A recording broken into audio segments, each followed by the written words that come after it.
The Mutual Broadcasting System presents The Mysterious Traveler, written, produced, and directed by Robert A. Arthur and David Cogan, and starring tonight two of radio's outstanding personalities, Frank Reddick and Jan Miner, in an original play titled Death Has a Cold Breath. This is The Mysterious Traveler, inviting you to join me on another journey into the realm of the strange and the terrifying. I hope you will enjoy the trip, and it will thrill you a little and chill you a little as we discover that death has a cold breath.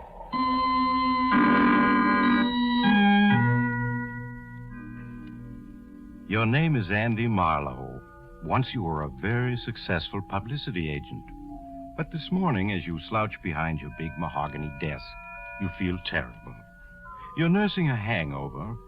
You're worrying about the IOUs you've been passing out the last few months to certain rather tough individuals who run gambling houses. You're slipping fast. Your bankroll is gone. Your girl, Julie, who's just as hard and beautiful as the diamond she loves to wear, is looking for greener pastures. And you're on the skids. Unless you come up with a smart idea. You stare at your appointment pad with bleary eyes. The first name on it is Harold Farrington. Harold Farrington, the matinee idol of 20 years back. Now he's a has-been ham. You almost tell your assistant to send him away, but you change your mind and have him sent in. Andy, old boy, you're looking splendid. I just got back from Florida. Thought I'd drop in and say hello. Sit down, Harold, and cut out the hot air. You haven't the price of a trip to South Jersey, much less Florida, and I know it. Always bluff and direct, Andy. That's what I like about you. Yes, it's embarrassing to admit it, but I am financially substandard at the moment. If it's a touch, Harold, the answer is no. I wouldn't dream of asking you for a loan, Andy. I want to retain you, to enlist your services to put me once again on the front pages.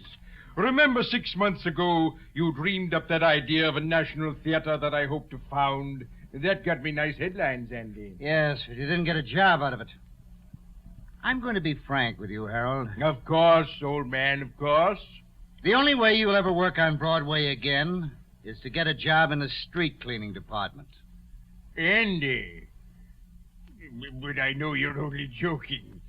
Just remind the public of me and the women will clamor to see me again. I've always had success with the women, you know. The answer is no. I like to get paid for my services. But you will, Andy. 6 months ago, for your last campaign, I made you sole beneficiary in my will. You'll collect when I die. Sole beneficiary in your will. What a laugh. I think I fell for your line about having trust funds that would pay off when you died. I checked up later. You don't even own a spare suit of clothes. I admit I exaggerated. I confess it. Oh, that's mighty white of you. However, this might interest you. A letter that was forwarded to me last week. Read what it says. 6 pages in a woman's handwriting, reeking with gardenia perfume. Phooey. It's from a wealthy widow in Boston. 25 years ago, she was an admirer of mine.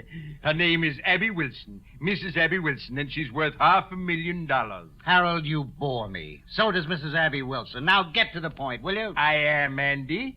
She's ill, slowly dying. And having read about my plan to start a theater which I would run in the interests of a free, untrammeled stage, she decided to make the dream possible by leaving me all her money when she dies. Now, don't you see, Andy, that will of mine is now worth something. When Mrs. Abby Wilson dies, I'm a rich man. Pipe dreams, Harold. She's probably a crackpot in an old lady's home. And to show you what I think of your will, in which I'm sole beneficiary, let's see, it ought to be in this drawer here. Yeah, here it is. Now, watch, Harold. There's your precious will where it belongs, in the wastebasket.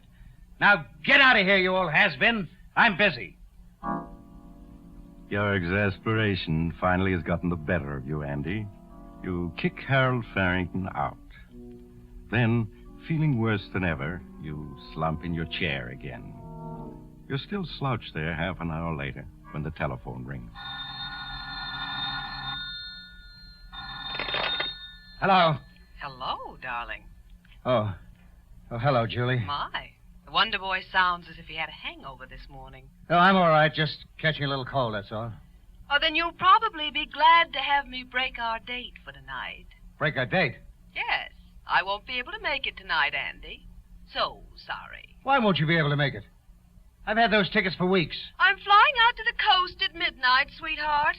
Bill Wentworth is throwing a really big house party, and then a cruise on his yacht afterward. What? He phoned last night to invite me, and I accepted. Julie, you can't walk out on me like this. Just because Wentworth has money. And you have charm, Andy. But the charm's been wearing a little thin lately. And so has your bankroll.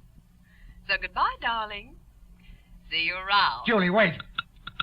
Oh, the hard-boiled little gold diggers. I'll get another bankroll somehow. And she'll come running back. I know Julie. For a moment, Andy, you daydream about being rich again. But you're rudely interrupted by the sound of an argument outside and your office door opens. Hello, Marlowe. Your office boy didn't want to let me in, but I persuaded him I had business with you. Oh, hello, Rocky.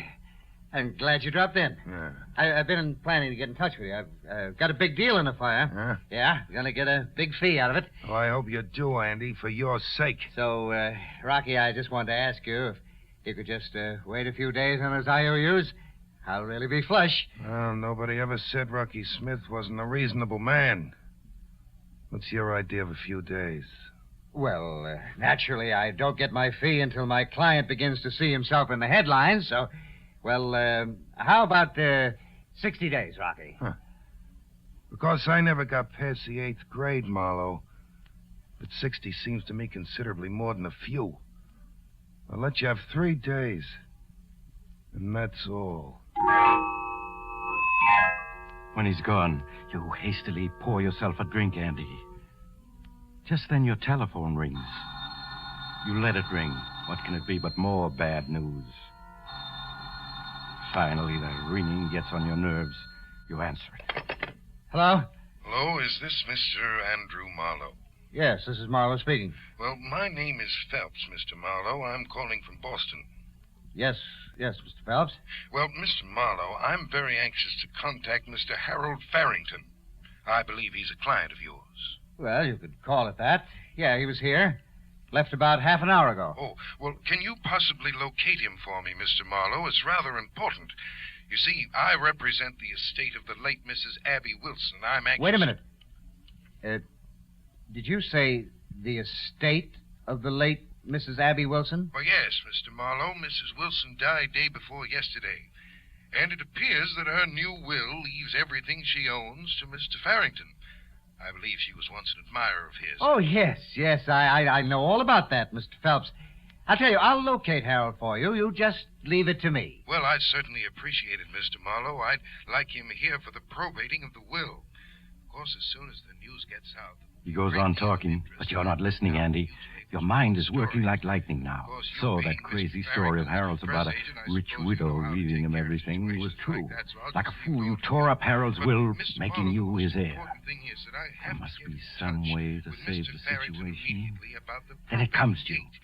The whole plan in one brilliant inspiration. You interrupt the lawyer. Oh, Mr. Phelps, excuse me, please, but... Yes, Mr. Marlowe? If you let me handle all the publicity, I can keep it dignified and still make it a valuable asset to Mr. Farrington's plan. Well, yes, I can understand that. Now, if you'll see to it that nobody else hears about this until you and me and Mr. Farrington can get together... Why, I think that can be managed, Mr. Marlowe. Good. Then I'm going to hang up now and find Farrington. And when I do, I'll phone you. So, goodbye for now, Mr. Phelps. You hang up and snatch that torn-up will from the wastebasket. Carefully, you paste the torn will together with Scotch tape. Then you set out to find Harold Farrington. You try his rooming house first. No, Mr. Farrington ain't in. I don't know where he is, and I don't care. Unless he comes back with the $35,000 rent he owes me. You might try Tim O'Sullivan's saloon round the corner. That's where he usually hangs out. You hurry to the corner saloon, but the actor's not there. Desperately perspiring in your anxiety, you try all the other local saloons. At last you find him, in a corner table in the cheapest bar of them all. You can see he's almost pie-eyed. Well, this is my good old friend Andy. Have a drink. It's not good liquor, but it's cheap. That's his great recommendation. It's cheap. Yes, I'm sorry, Harold. I can't drink now. I've hunted you up to apologize. I was only joking this morning. I am going to put on a campaign for you. I'm going to get your name in all the papers. Well, that's mighty fine, Andy. Calls for a celebration. Waiter, 2 more. You sit down, Andy, controlling your impatience. You bring out the damaged will and get Harold to initial each torn section. Then you tell him about your publicity scheme for him. He's to disappear, you explain, after threatening to kill himself. Threaten to kill myself, eh? To die, to sleep, perchance to dream. Aye, and there's the rub. For in that sleep of death, what dreams may come when we have shuffled off this mortal coil must give us pause. Shakespeare, Andy. All right, sounds like a good scheme. I'll cooperate. Your plan is working, Andy. Working beautifully. You get Harold Farrington into the phone booth. You phone Ross of the Daily Ledger, and Farrington talks to him. Hello, Ross. This is Harold Farrington. Just wanted to tell you I'm going to play a big role soon in The Tragedy of Man. I'm going to play the corpse. What am I talking about? I'm just trying to tell you, old boy, the time has come to ring down the curtain. Going to end the little drama of Harold Farrington. Hello. Andy, how do you like that? He said I was drunk, and he hung up. Yes, your scheme is working beautifully. You have Harold Farrington phone all the critics and tell them he's going to kill himself. But then Farrington collapses. Desperately, you realize you have to have help. You telephone Julie. You persuade her to bring her car and meet you. You show her the will. Tell her about Mrs. Abby Wilson. Surely, Julie, you understand. If this will is legal, I'll come at $500,000 soon. I understand that, darling. But just how are you going to collect? I mean, suppose dear Harold decides to stay alive and then changes his will. He won't.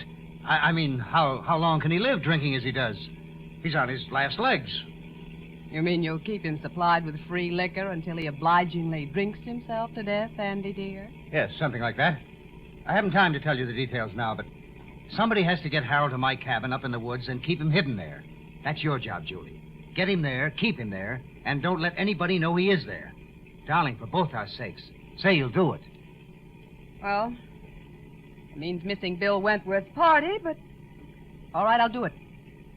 Only, Andy, darling, this scheme of yours had better pay off. So that's taken care of. Julie starts off for your secluded cabin in the mountains with Harold Farrington. You promise to join her the following night. The next morning, you get busy on the phone, ostensibly trying to trace Farrington. Among others, you call your old friend, the theatrical critic, Paul Milton. Yes, Paul, I am worried about Harold Farrington. It's no gag. I know he called you yesterday and threatened to commit suicide, and I think he meant it. I'm really worried about him. Okay, I'll keep looking. See you soon, Paul. We'll have a drink together. Paul Milton's skepticism is typical, and it's just what you want. Last of all, you call another old friend, Captain Harry Banning, in the Bureau of Missing Persons. Oh, now, Harry, I'm not trying to drum up a story. Farrington really is missing. I want you to put out a missing persons notice on... Well, if that's the way you feel about it, I'll have to find him without any help from the police. You hang up, and you're pleased, Andy. Very pleased. That evening, you catch the train for the little town of Ridge Gap, where your cabin is located. At the Ridge Gap station, you slip away into the darkness without being noticed. It's bitterly cold, but you walk the 2 miles to your cabin. There you find Julie and Harold Farrington having a drink in the living room. After the necessary greetings, you waste no time in getting down to business. Well, kids, we're rolling. The editors are beginning to believe in your suicide, Harold. Andy, I'm not so sure that the suicide is a good publicity angle. The more I think about it... Of course it's a good angle. Isn't it, Julie? Why, of course it is, Harold. Why, it'll get the critics to writing long, appreciative articles about you. The kinds of thing the producers all notice. Well, maybe, but I still think... Harold, you hired me to do the thinking. Now, listen. You write me a long letter of farewell. Understand? A letter of farewell. Well, I could do that with the quotations from my great plays, Macbeth, Hamlet. That's it, Harold? Yes. I'll take the letter back to New York with me. I'll call all the critics. I'll get a couple of them to rush up here with me. Now, just before we get here, you take 1 sleeping tablet. Then pretend to be unable to wake until we've worked over you for at least half an hour. You got it? Yes, of course. I could do that. And look absolutely on the level. Tomorrow evening, your name will be headlines from coast to coast. Well, if you're sure, Andy. I'm positive. Now, sit down at my desk and start writing that suicide note. And be sure to apologize to me for using my cabin. You understand, Harold? You leave Harold Farrington busy writing the suicide letter. You take Julie into the next room to tell her the rest of your plan. And as soon as he finishes that letter, Harold's going to die. You understand that, don't you, Julie? Die? Andy, you didn't say anything about that when you sent me up here with him. I'm not going to have anything to do with murder. Harold will drink himself to death in another 6 months. What difference does it make if he goes now? It means $500,000 to us, me and you. It's perfectly safe. By now, half New York knows Harold was threatening to kill himself. You go on If he married talking, you, persuading you'd be her. rich. And when you All want to putting up be, a you little can act be for only a few very, days. very Maybe persuasive. a few hours. At last, Julie gives in to your scheme. All right, Andy, I'll do it. But let's get it over with quickly. You go back into the living room. Harold has finished writing his farewell to you and the world, and he's reading it aloud with great self-appreciation. Out, brief candle. Life's but a walking shadow, a poor player that struts and frets his hour upon the stage, and then is heard no more. Oh, there you are, Andy. Listen, I think this is rather good. He begins at the beginning and reads the whole letter to you. It's what you want, exactly. As he reads, you busy yourself fixing him a drink. And into the drink, you pour the contents of a small bottle. Harold Farrington finishes his letter and waits for your applause. That's splendid, Harold. Simply terrific. It nearly made me cry, just listening to it. I think without undue modesty, one could say it's good theater. Oh, is that a drink for me, Andy? Well, it isn't for anybody else, Harold. Thank you. I've earned this drink. Well, bottoms up. He drinks, and in 5 minutes, it's all over. For one last instant, he stares at you accusingly, then his eyes close, and he falls forward on the desk. He's dead. Perfect, Julie. Couldn't have worked out better. Well, now what, Andy? Back to New York and come find him tomorrow or the next day? No. It's all going to be settled tonight. Tonight? Yes. There's a very special reason why. I owe some money. But tomorrow I've got to be able to prove I can pay it from the inheritance. Now, we're going to drive to Ridge Gap, have dinner, and pretend we're on our way up here from New York. Then we arrive here, find Harold dead, and phone the sheriff. That's all there is to it. Andy, now wait a minute. What is it? What time is Harold supposed to have died? Well, sometime last night when I was in New York. That's impossible. His body, it'll still be warm when the sheriff gets here. The sheriff will know that Harold must have died this evening. Yeah, that's right. I forgot that. I can't wait until tomorrow. Just can't. I got it. What?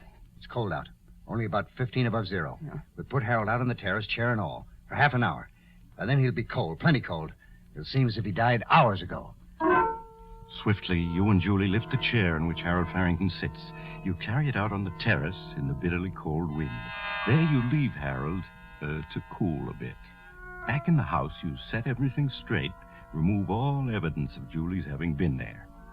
You wait half an hour, 45 minutes. Then you carry Harold back in, chair and all, and pose him properly in front of the desk where his touching suicide note waits. The picture is perfect. Cold enough now. Feel his forehead. He's like ice. Yeah. That's because he died last night, my dear. Now let's go. Have dinner at the village. Make sure we're seen. Then come up here and discover Harold.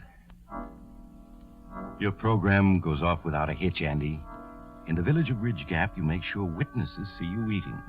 You tell the waitress you're just on your way to the cabin. Then you drive up and find poor Harold's body. In half an hour, the sheriff is there with the coroner. The sheriff looks around, listens to your story, reads the letter Harold so obligingly wrote, and nods. Yep. Certainly is plain enough story, Mr. Marlowe. Poor fella, down on his luck, decided to end it all. You say you gave him a key to this cabin 6 months ago? Yes, that's right, Sheriff. 6 months ago, I did a publicity campaign for him, and he used to come up here to work out our plans. I gave him a key then, and he kept it. And poor Harold crept here to die in hiding. That's how it goes. Well, I guess there's no use our hanging around any longer. Poor fella's stone cold. Means he died last night or this morning, I guess. Well, Doc, let's phone Williams the undertaker and get this over with. I guess we better wait a mite before we call the undertaker, Sheriff. Wait? What for? There's something a bit peculiar here. Peculiar? Well, what do you mean, Doc? Let's feel this fellow's forehead. Mighty cold, isn't it? That's right. Cold as ice. Shows he's been dead quite some time. Yes, everybody knows that. It's in every detective story. His forehead was as cold as ice. Wish I had $1 for each time I've read that. Yes, but I'm afraid you don't get my point. You see, a dead body can only cool off to the temperature of the room it's in. Oh, well, what are you getting at? Just this. I took the temperature of this suicide. His body temperature's only 45 degrees. 45 degrees? That's right. Well, how could that be, Doc? This room is 70 degrees. Tain't possible. Andy. Be quiet, Julie. You're right, Sheriff. It isn't possible. Unless this suicide walked outdoors and practically froze himself, he came back in, sat down, and waited for us. And I don't think he did. What you're saying, Doc, is, it's not suicide. It's murder. And I reckon we got the murderers right here in this room with us. Well, folks, how about it?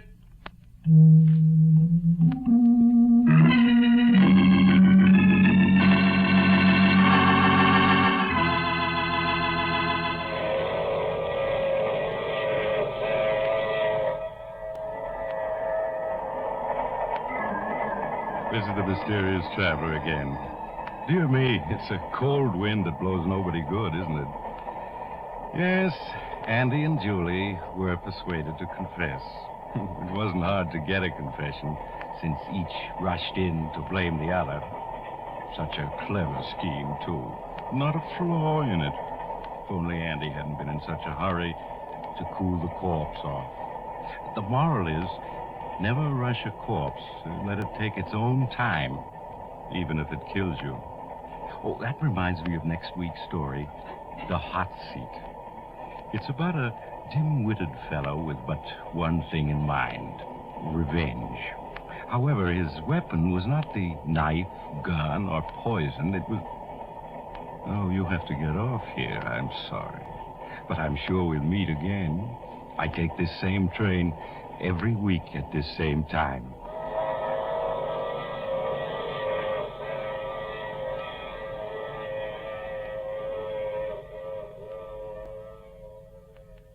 You have just heard The Mysterious Traveler, a series of dramas of the strange and terrifying. The role of the mysterious traveler is played by Maurice Tarplin. This is Jack Farron speaking. This is the Mutual Broadcasting System.